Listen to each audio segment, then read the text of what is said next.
I think it remains to be seen. I defer to President Trump on what his next step is and what happens moving forward, but the president made his position quite clear today when he asked Zelensky and the Ukrainians to depart the White House. He feels as President Zelensky is not in the right mindset to negotiate peace, and I think frankly that was reinforced with his comments on Bret Baier refusing to apologize for disrespecting the president and the American people in the Oval Office. The President Zelensky was in the White House today and had a real chance to sign an economic agreement that would have been great for the American people to recoup our tax dollars and great for the Ukrainian people to rebuild their country.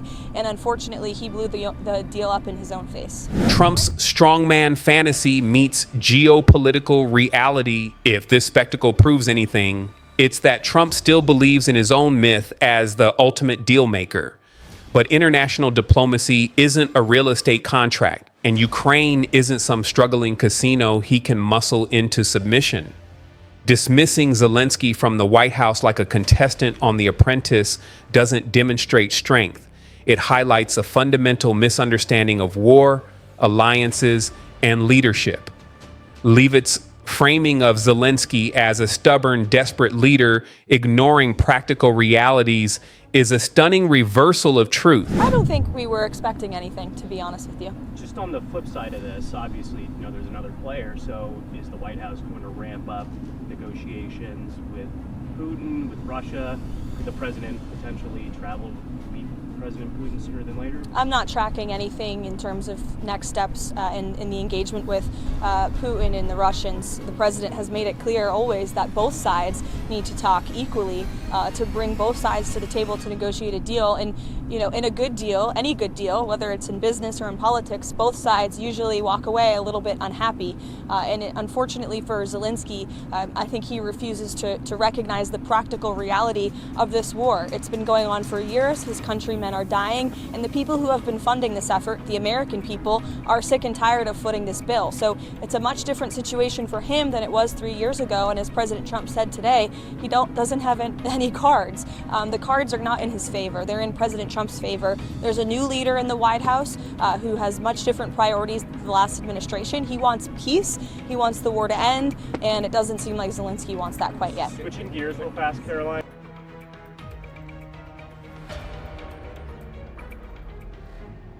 The reality is that Ukraine is fighting for its survival against an invading force, and Trump's talk of negotiation seems more about appeasing Putin than achieving peace.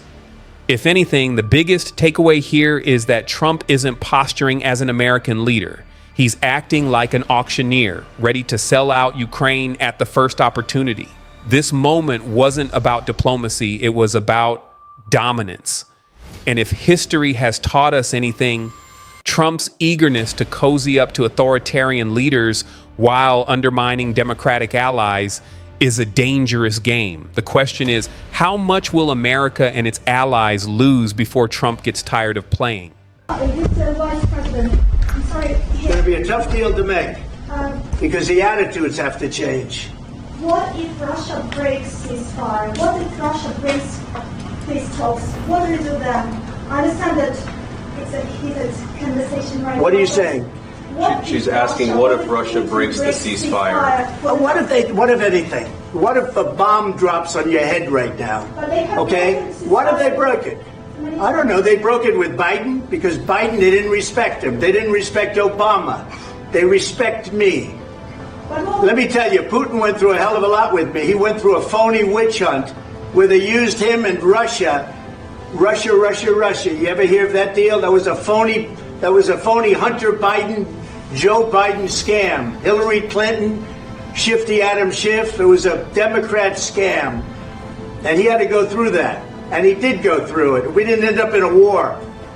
And he went through it. He was accused of all that stuff. He had nothing to do with it. It came out of Hunter Biden's bathroom. It came out of Hunter Biden's bedroom. It was disgusting. And then they said, oh, the laptop from hell was made by Russia. The 51 agents. The whole thing was a scam. And he had to put up with that. He was being accused of all that stuff. All I can say is this. He might have broken deals with Obama and Bush, and he might have broken them with Biden, he did, maybe he didn't. I don't know what happened, but he didn't break them with me. He wants to make a deal. I don't know if you can make a deal. The problem is, I've empowered you to be a tough guy, and I don't think you'd be a tough guy without the United States. And your people are very brave, but you're either going to make a deal or we're out. And if we're out, you'll fight it out.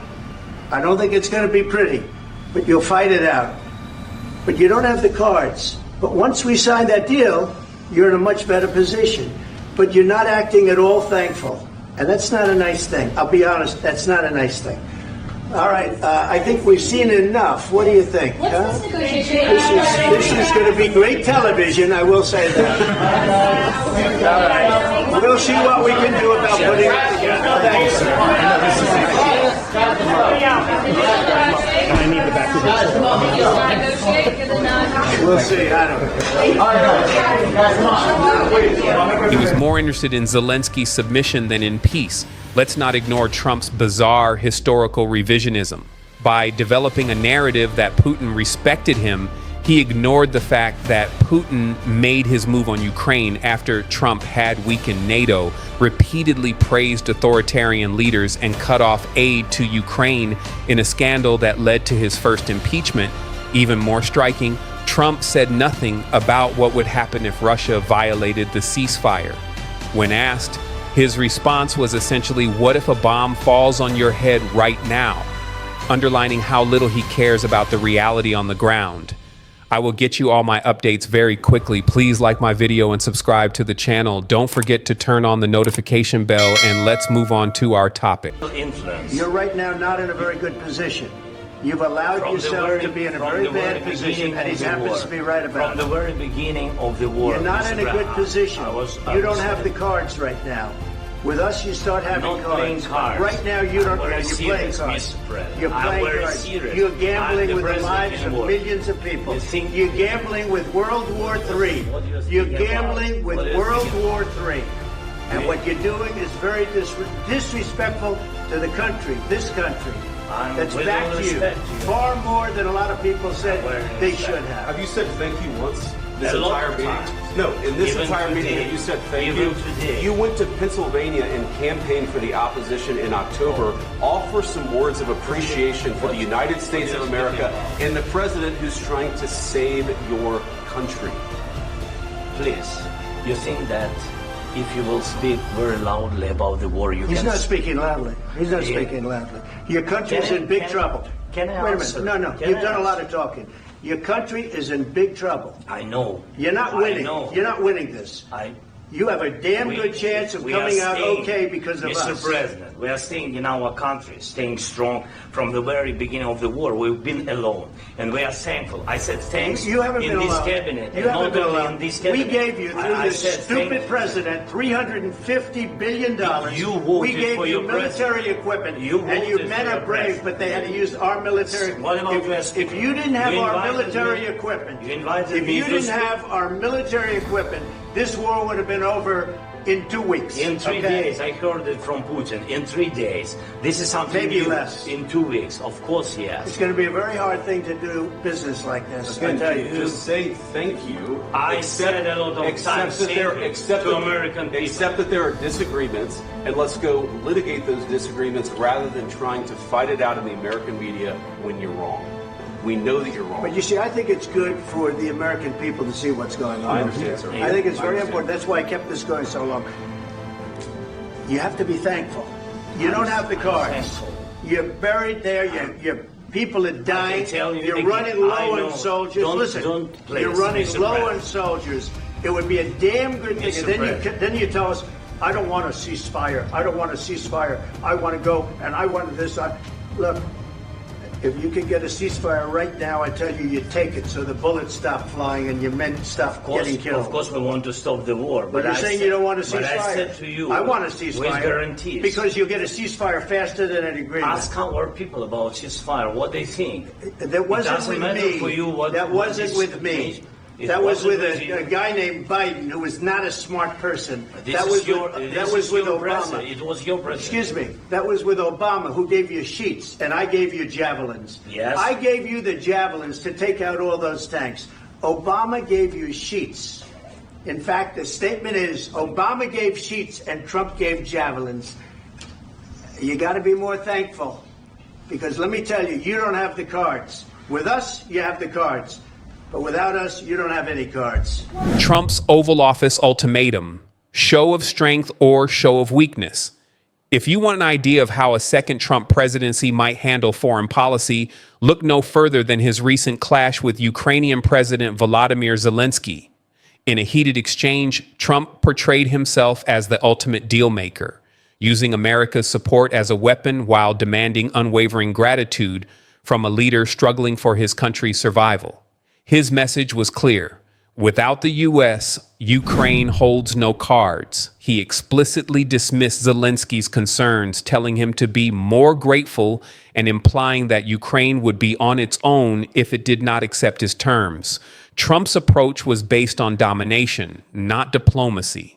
I'm talking about the kind of diplomacy that's going to end the destruction of your country. Yes, but if you Mr. President, with respect, I think it's disrespectful for you to come into the Oval Office and try to litigate this in front of the American media. Right now, you guys are going around and forcing conscripts to the front lines because you have manpower problems. You should be thanking the president for trying to bring an end to this conflict. Have you ever been to Ukraine? That you say what problems we have? I have been Trump's of bravado and bullying, treating a leader fighting for his country's survival as if he were a disobedient subordinate. Trump's allies rushed to frame the meeting as a lesson in realism, claiming Zelensky lacked gratitude for American support. Don't tell us what we're going to feel. We're trying to solve a problem. Don't tell us what we're going to feel. I'm not telling you. Because you're in no position to dictate that. That's Remember exactly this. what You're in no position to dictate what we're going to feel. We're going to feel very good. Feel influenced. We're going to feel very good and very strong. And then please tell us what you believe the president will say in response to what Zelensky said on Bret Baier's show. Sure. Well, thanks for having me, Laura. And it was incredibly tense in that room, and things turned bad and bitter very quickly because, unfortunately, President Zelensky refuses to recognize the pragmatic reality about the war that his country is facing. This war has been going. But the underlying message was clear. Trump's America is no longer the blank checkbook Ukraine once relied on. His dismissive attitude toward U.S. commitments abroad signals a stark shift, one that plays directly into Vladimir Putin's hands. Zelensky, on the other hand, maintained his composure, expressing gratitude while standing firm on Ukraine's need for unwavering support. President Reagan said that peace is not just an absence of the war. Yes, we are speaking about just and lasting peace, about freedom, about justice, about human rights. And that's why I said that I think so, that ceasefire, and you know Putin, he broken 25 times ceasefire during all these years, 10 years. So I'm not hearing from you, Mr. President, a thought that you owe the president an apology. No, I respect the president and I respect American people.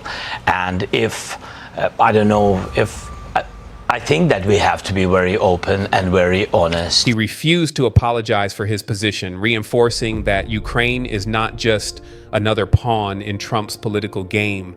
For those watching, the showdown felt like a preview of a second Trump presidency, one where allies are treated as burdens, diplomacy is dictated by ego, and America's global role is defined by transactional short-term thinking.